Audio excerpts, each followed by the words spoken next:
Okay. We're on 87b, last line of page. Omer of Yanai. So we discussed this a little bit yesterday, the idea that Meiser, there's an obligation to take off not just Meiser, but all the tithes. There's different times for each one, but generally speaking, we talk about Meiser as the main one. The question is sort of at what point in time are you obligated to take off Meiser? So obviously you don't take off Meiser when the stuff is on the tree. When the stuff is in your house, Meiser should have been taken off. Where is the moment in time where all of a sudden we say, oh, now things are up, now it's the moment where you're obligated to take off Meiser. And the reason why we're mentioning this is because yesterday we discussed that a worker who's walking through a field is allowed to crack off an apple, let's say, or a grape, and he's allowed to eat it without taking off Meiser. So clearly, while it's still in the field, even if it's off the tree, that still isn't the moment where it's obligated in Meiser. And we explained a little bit yesterday that sort of the potential difference between the owner and the worker is because even though the owner I might have thought that the owner can crack off a piece and eat it, but a worker cannot without taking off Meiser. Why not? Because with regard to a worker, it's considered as if it's sold to him. Because you're hiring him and you're obligated not only to pay him a salary, but to allow him to eat from your field, it's considered as if you're selling him the fruits of the Meiser tree. Similarly, if it is sold, the period in which you're obligated to take off Meiser is earlier than usual. So maybe you would have to take off Meiser, the worker would have to take off Meiser even in the field after it cracks it off the tree. So the Gemara says, no, that's already still too early to take off Meiser, and the owner isn't considered directly a buyer. Now we continue. The worker is not considered a buyer. The worker is just like the owner. Just like the owner can eat as a snack, the worker is also considered to be eating a snack and not considered to have so-called bought it. Obviously it isn't directly a sale, but it isn't even considered a sale. So Amar Rav Yanai. So on that subject, we get to Rav Yanai. Eina tevel mischayev meiser ad sheyira pnei habayis. So Rav Yanai comes with his opinion, which is that that you only make the agricultural product obligated in Meiser from the moment that you brought it into the building, whether that building is a house or whether that building is a silo or some other structure that's used to process this agricultural product. Shenemar, as the verse states, "Bi'arti hakodesh min habayis." This is about this verse is with regard to the confession of Meisers. What does that mean? Every 3 years, remember, so the Shemitah cycle, 7-year cycle, there's a group of the first 3 years, the second 3 years. First 2 years is Meiser Sheni, 1, 2. Then the third year is Meiser Ani, and then again Meiser Sheni, 2 years, and then Meiser Ani, the third year. And at the end of each of these 3-year periods, you make a confession. Basically, it's a statement affirming that things were distributed correctly. And in the statement, you say, "Bi'arti hakodesh min habayis." I've gotten rid of the kodesh. Meiser here is called kodesh. Doesn't refer to actual sanctified temple fund stuff. I've given the Meiser appropriately, min habayis, from the house. That indicates to us that the house is the point in which it turns into, you're obligated to separate it as kodesh, as trumas and Meisers. Okay, Rabbi Yochanan says, "Afilu chotzar kavas." Even a courtyard, can be can create the obligation for you to remove Meisers. Shenemar, as the pasuk says, "V'achlu b'sharecha v'saveu." One second. Yeah, this verse refers to giving the Meiser to the Levi, and it says "V'achlu b'sharecha." You'll eat it in your gates. Presumably, the gates here refer to the gate of your courtyard. So from when it already enters your courtyard, then you're obligated to take off Meiser. Now, obviously, the question remains from each opinion. Well, both are emphasized, right? There's showers emphasized, the courtyard, and also bias is emphasized. So what does each opinion do with the other one's verse? So Gemara says, Rabbi Yochanan that says that you're obligated from the courtyard. Well, why does the Torah specify a house? Rabbi Yochanan explains, a house is similar to a courtyard. courtyard is similar to a house. Just like a house is generally speaking a watched area, it's secure. So too, you're only obligated in a courtyard that's secured. If the courtyard, let's say, for example, is built without walls and there's no security system, and there's nobody watching it, so then it's not a secure place to leave your stuff. In that case, it's not obligated in Trumas Meisers. If, on the other hand, you have a gated property with a door and a lock, or maybe some other way of watching it, and you bring it into that courtyard, then you're obligated in Meiser, just like a house it's watched. For According to Rabbi that says a house, well, what about the fact that the verse also indicates a shower, a gate? So this is a very interesting feature of Meiser. The Torah specifies you have to bring it in through the front gate. If, on the other hand, you pop a hole in the roof, or you open up the hatch and you dump all the stuff in through it, and by the way, this would be a hatch, not like a silo hatch. That would be considered a door, right? Because oftentimes silos are loaded from the top. That obviously would be the normal way of doing it. But if you remove the cover or something and did it in an abnormal way, and you brought it in through a way where it's usually not brought in, you'd be exempt. If you took it through a roof, the karfifais, karfifais is sort of the entrance to your property wasn't the entrance when people usually walk in and out, or sort of a side entrance. Delay that you would not be obligated in Trumas and Meisers. The horizon. Not just the Araisa, potentially even the Rabbanon. Maser of Chanina Chazal, although the Rabbanon would be more opportunities for other triggers to be in effect. So there are more rabbinical triggers, but biblically there's only one. It's European bias. But I think that if you didn't trigger any of these other rabbinical triggers, you may still even exempt yourself using this way. Maser of Chanina Chazal. Rav Chanina Chazal had a question.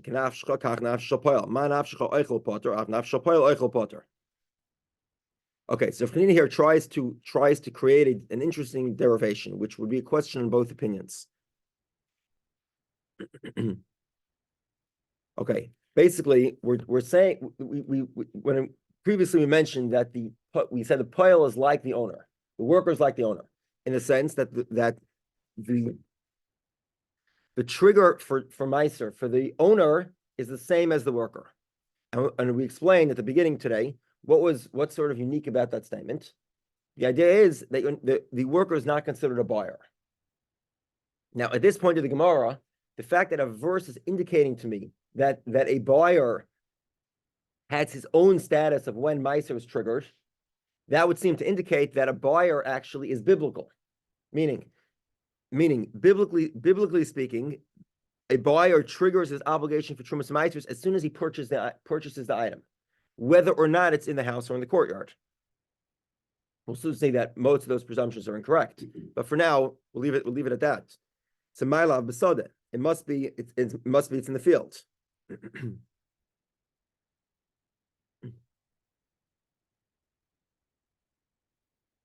Okay, now if it's in the field here, then that what would seem to be indicated is that it actually does not need to be brought into the house at all or into the courtyard.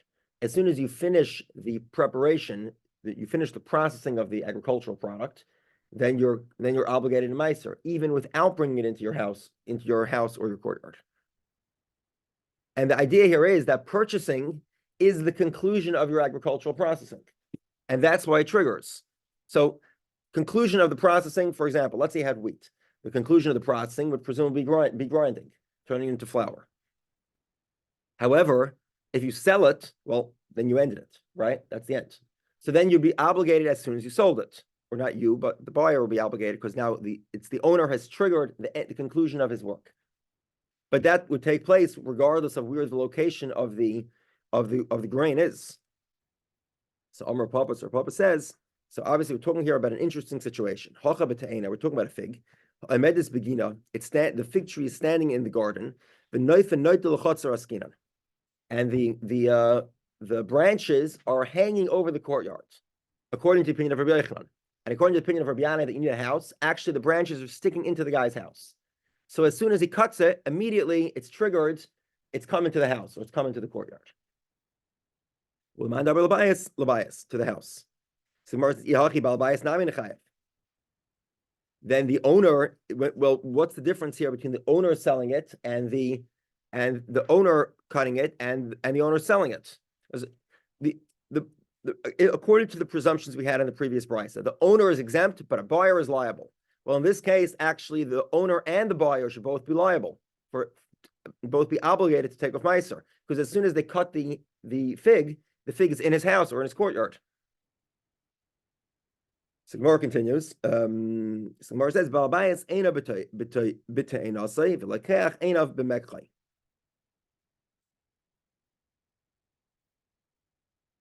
Okay. The general rule here is there's a mission in Meiser. I believe it's the third or the fourth parak in Meiser.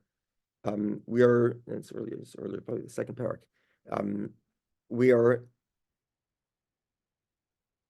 The question is, how much do you have to cut from a tree that we know that you're sort of serious, you've ended your day's work?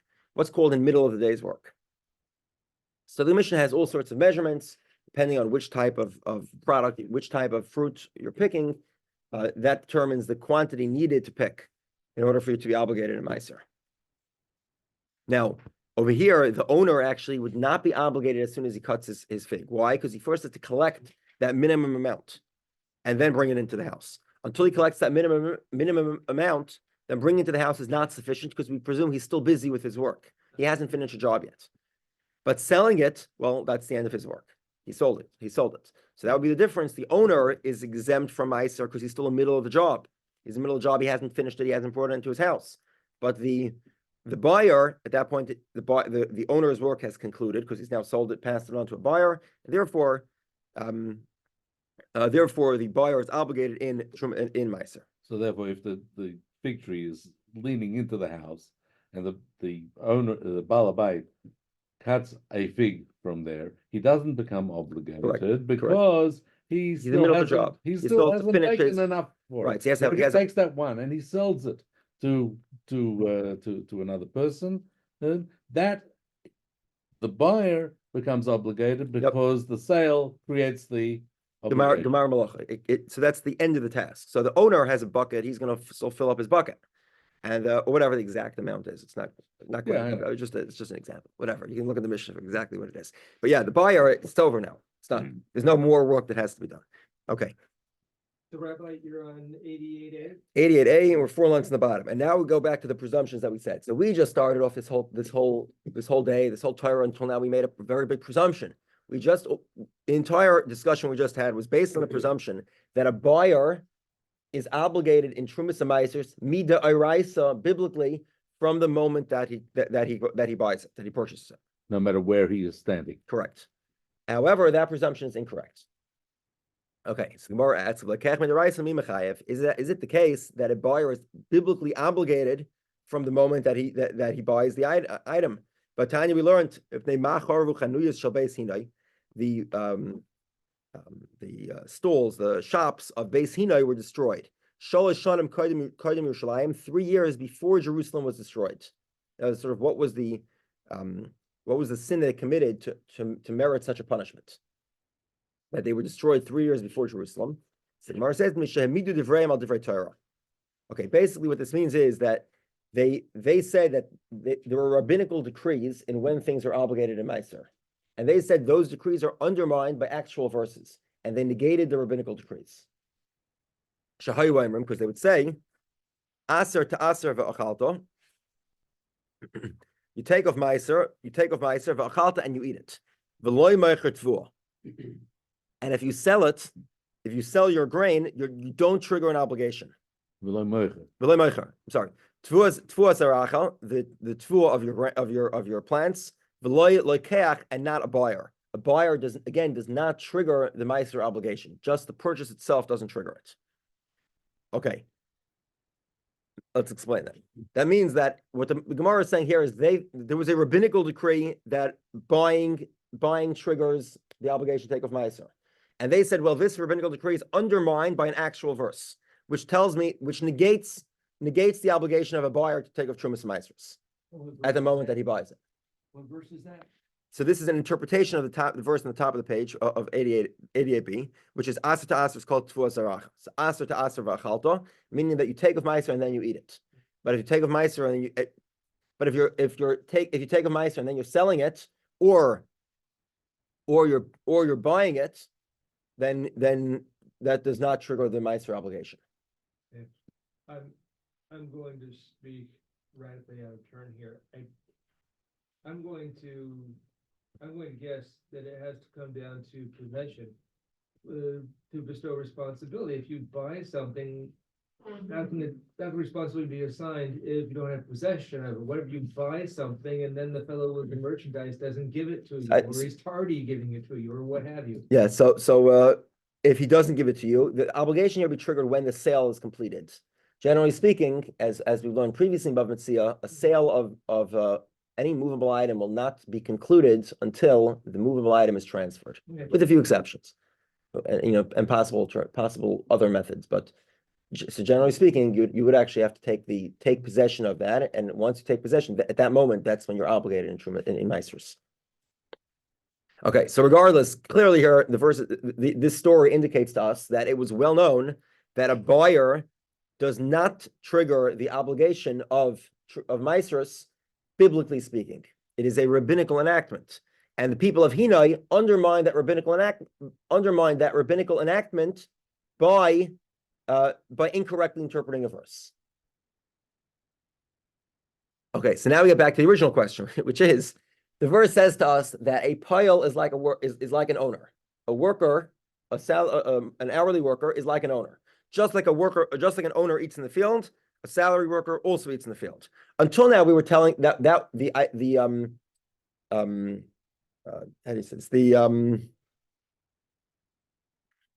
meaning of that was understood in the context that he's not a buyer, because a buyer would have been obligated. But now that we're saying that a buyer is anyways not obligated because it's rabbinic, the whole idea of a buyer becoming obligated in Trumas Meises is only rabbinical.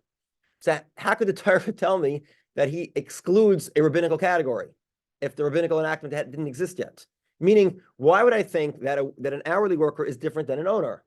So I was telling you he's different than an owner because he could be like a buyer, but actually buyers also exempt, biblically speaking. So how do we interpret the verse of Kinafshika Savecha, that a laborer is like an owner? What does that mean? Sure. You went between hourly and salary. I'm sorry. If I said salary, it was a mistake. Right? Hourly, That's what I thought, hourly. okay. Correct. Thank you. Correct. All hourly here. Regular type of worker that's hired by the hour, not by the job, and salary might be somewhere between. So that's why I try to avoid that word. I'm sorry if I said it over. Okay. Okay, different category. This is what we spoke about it briefly yesterday, and we said we'll get to it today. Okay, let's say an owner is walking through a field, okay, and he's very hungry. Decides self-control, he's not going to have a single cherry. He's going to go through the entire cherry orchard that day without eating a cherry. Is that permitted or not permitted? Can an owner do that? Can he voluntarily muzzle himself? Yes. Of course, why not? Why not? You're an owner. So too, just like an owner is allowed to muzzle himself, a worker is allowed to agree, I'm not touching the food. If nothing was agreed, then he's allowed to eat. Biblically speaking, you walk through a field, you're helping pick the cherries. You can eat as many cherries as you'd like, with a few exceptions. We saw that yesterday.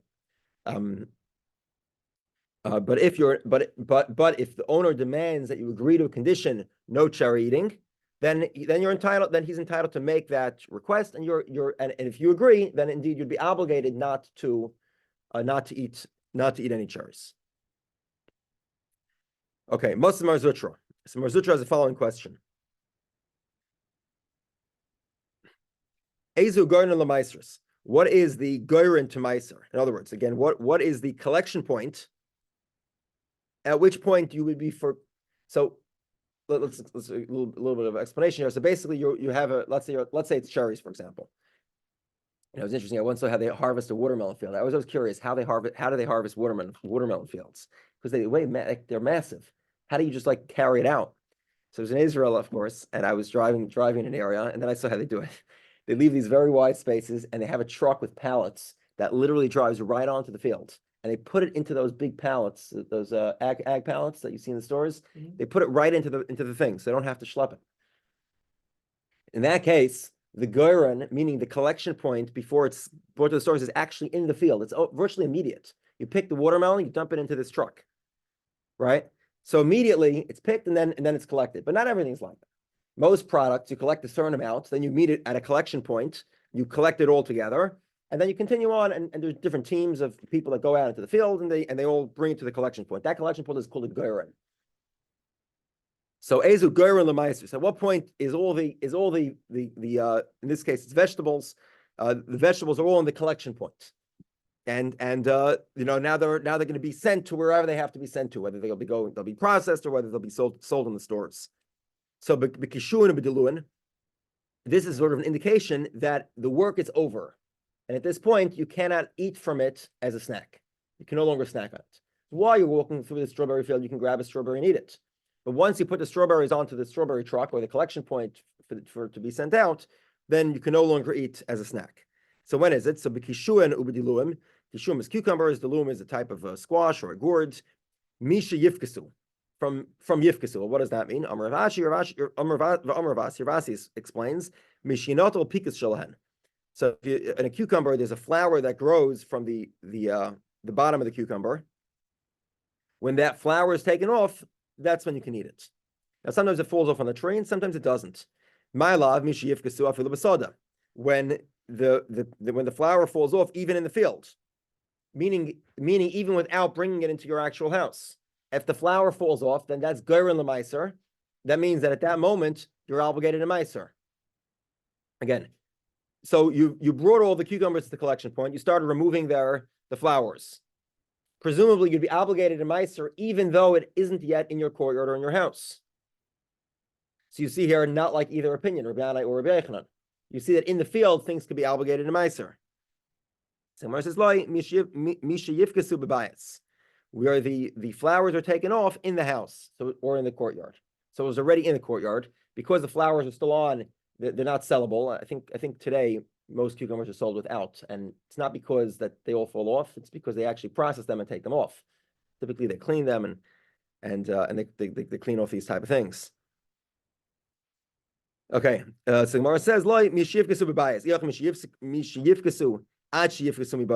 the proper way is not from when they were taken off, but until they're taken off. Because until they're taken off, there's a moment in time where otherwise they would be obligated to meiser. But because you're still taking off the flowers, they're not obligated to meiser because it's already. In other words, even though it's in your house and you would normally be obligated to meiser, because you haven't finished the process because you didn't take off the flowers yet. So therefore, you're exempt from meiser. So the correct way to say that is until the period where the flowers are removed, that's when you're obligated to meiser. So the Gemara says, until that happens. So the Gemara says,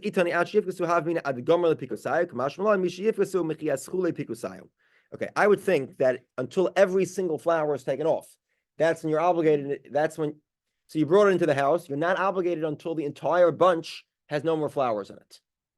And the Mishnah is trying, and the Bryce is trying to indicate that the Mishnah actually is trying to indicate that's not the case. As soon as you start taking off the flowers, at that moment, the game is over. It's considered as if you finish the process for the whole batch. For the whole batch. Even though I start taking off a few flowers small amounts at the top, and I'm going to work my way down, but the whole batch is now chayav in Trumas. Correct. Right. Okay. Masiv Marzutra, brother of Nachman. So Marzutra, the brother of the son of Nachman, he had the following question: Gornoi lamaisa the chayav olav mishum tavel mishum tigmar malachton. The goren, again, that's the collection point that of which you're obligated in meiser,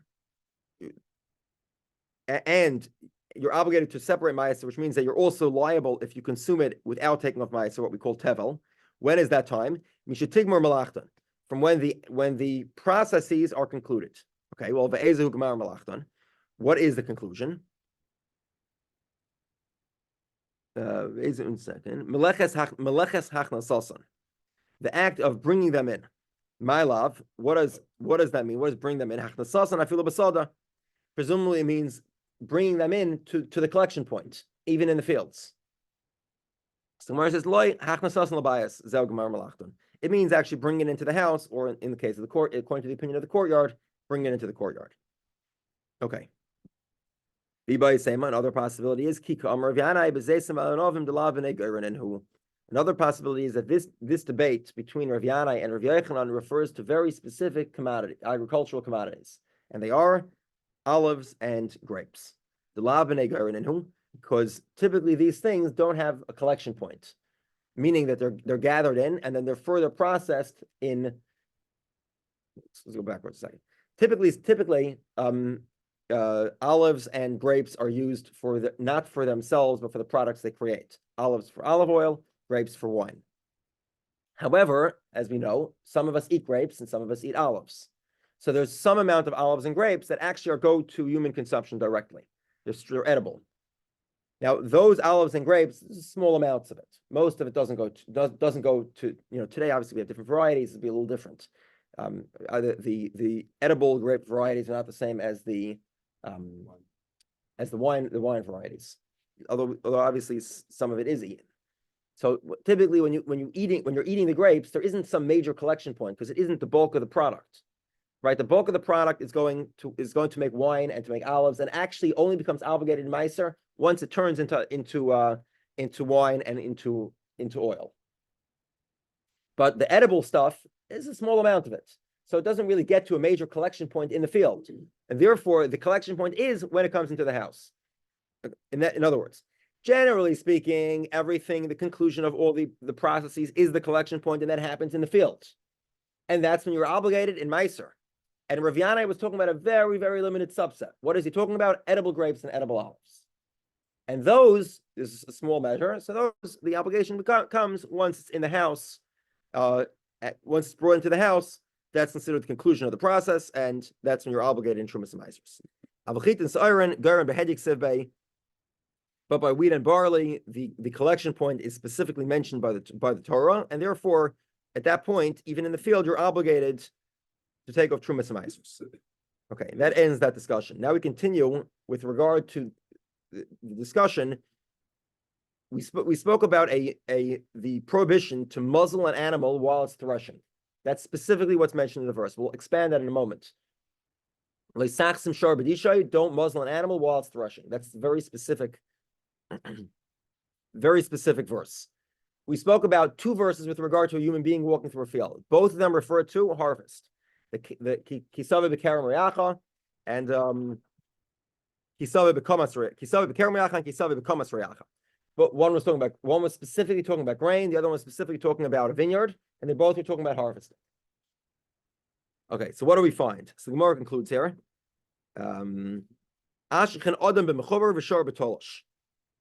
We find a human being who's walking through a field, cutting things that are attached to the tree. And he's allowed to eat. So he's working with fruit that's off the tree. And shor b'tolosh, the prohibition of muzzling an ox, is talking about threshing. Threshing clearly is when the stalks are cut off from the ground. So it's tolosh, it's already removed. It's not, the animal's not harvesting. So here's the question next.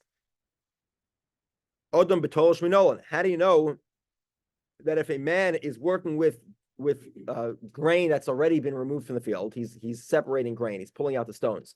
How do you know he's allowed to take a grain and chew it? So the Gemara says, Kal v'chomer mishor. It's a Kal v'chomer from shor.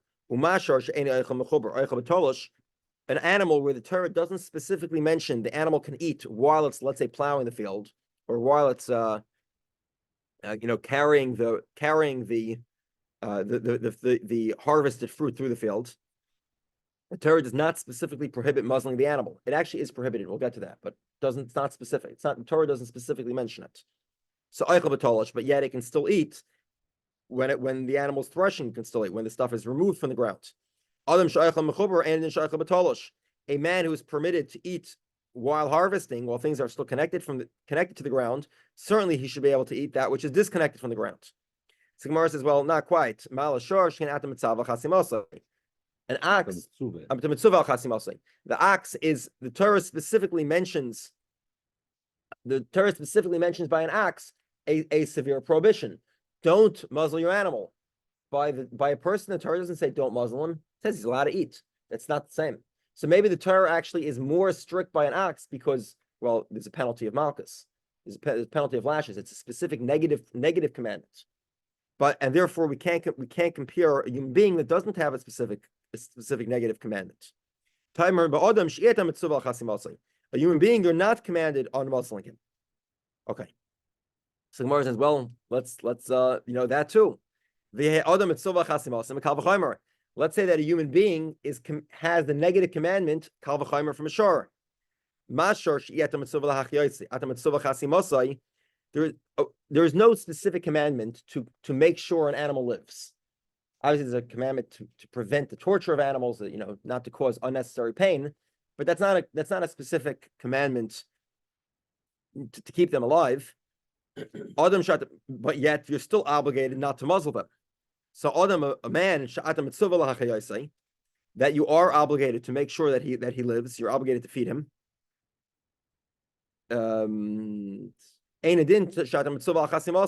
So certainly it should be prohibited to muzzle him when he's going through the fields. In other words, if an animal has a prohibition of muzzling, for sure a human being should have the prohibition of muzzling. So Amakra, the first states, Kanafshicha. Kanafshishal poil, Manafshishal poil. I'm sorry. One second. Just give me a second here. Amakra Kanafshicha. On Kanafshicha. Kain Nafshay Shal poil. Manafshicha im Chasamta Potter. A poil im Chasamta Potter. Okay, I just read the amended version of the Eis V'Hodar. Basically,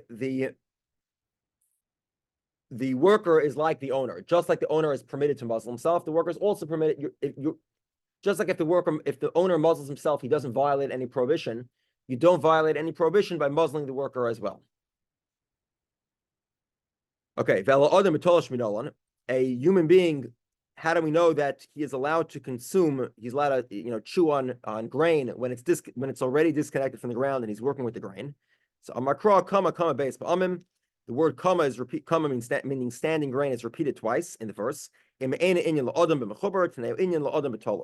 Obviously, we know that a human being is allowed to eat while the stuff is still connected to the ground and he's harvesting. Similarly, he's allowed to eat while he's working with disconnected grain. He's allowed to take a grain and chew it because of the unnecessary repetition of the word. Correct. Exactly. Rav Ami says, Odem b'tolosh lo yitzrich kra. A human to consume that which is disconnected from the ground does not require a pasuk. Why not? It says he went into his friend's vineyard. Mila askinan shesachar lekatif. He hired him for manual labor, literally for the shoulder, meaning the stuff was already harvested. Yeah. What did he take him? Carry it out. To carry it. Carry it out. And what is the verse telling me? The verse is saying that anyone who works in the vineyard is allowed to eat. Some of that vineyard work is connected. He's harvesting. Some of it is disconnected. He's carrying it out. And therefore he's allowed to eat even betolish. And the verse says you can eat. Okay. Now we spoke about a human, both connected and disconnected. He's allowed to eat. Now we get to the next step. Well, what about an ox? Can he eat that which is connected to the ground? So Gemara says, it's kal v'chaimer from a person. This kal v'chaimer is the reverse of what we saw before, right? A man who can, where the verse doesn't specifically permit him to eat that which is disconnected, he can still eat that which is connected. A shor where the verse specifically permits that which is disconnected, certainly he should be able to eat that which is connected. So Gemara says, well, that's not a fair comparison because there's something unique to a man, which is that you're obligated to help him live. And that's why maybe the Torah is more generous with a man who's walking through the field than with an ox who's walking through a field. You're not obligated to ensure the life of an ox. Okay, so Gemara says, well, that too. You should be obligated to ensure the life of an ox from a kal v'chaimer. A man who you're not who has no direct prohibition to be muzzled. You're allowed to muzzle a human being while he's walking through the field, while he's harvesting. Yet you're still obligated to make sure he lives. An ox where you're obligated to make sure that he's not muzzled. That's sort of a much more minor thing. For sure, you should be obligated to make sure that he actually lives. So the Gemara says, you're only obligated to make sure your brother lives with you, but not an animal. I'm sorry. Yeah, correct. My mistake. Your brother and not an ox. An ox how do we know he is allowed to eat that which is connected to the ground if he's walking through the field at the time Because of the whole harvesting? previous limud has been Right, eliminated. was exactly. Minolan, Amakra, Reacha Beis Ba'amin. Okay, 1 second. Reacha, hold on. Okay, Right, because yeah, there's in the kitavo verse, and kitavo no, kamat no, reach. no, that's what I was not the thinking. two? No, No, it's no, not no, correct. no. He saw it bekamas No, reacha and loisanaf al kamas reacha. Yes, In the yes. word Kamma, in the specific verse of Kamma, reacha, your friend, is repeated twice. Obviously, we're talking about your friend because it already says it once. Why does it need to say it twice? If there's no reason for a man with that which is connected to the ground, then you can locate it with a shor b'mechubar that it refers to even an ox is allowed to eat that which is connected to the ground. I'll stop here and we'll continue from here tomorrow.